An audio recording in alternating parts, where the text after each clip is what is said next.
శుభోదయం అందరికీ. నా పేరు లేక్షణ. నేను 4వ తరగతి చదువుతున్నాను. ఈరోజు నేను ప్రకృతిని కాపాడుదాం అనే పద్యం చెబుతున్నాను. నీటిని వృధా చెయ్యొద్దు, గాలిని కలుషితం చెయ్యొద్దు, చెట్లను మనము నరుకద్దు, ప్లాస్టిక్ కవరు వాడద్దు,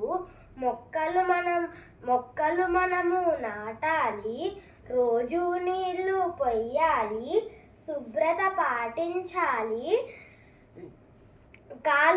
కాలుష్యాన్ని అరికట్టాలి, ప్రకృతి మనము కాపాడాలి. ప్రకృతి మన స్నేహితురాలు. ఆకాశంలో నీలిరంగు, భూమిపై పచ్చని చెట్లు, పక్షుల పాటలు మధురంగా, పూల సువాసన మనసుకి ఆనందం,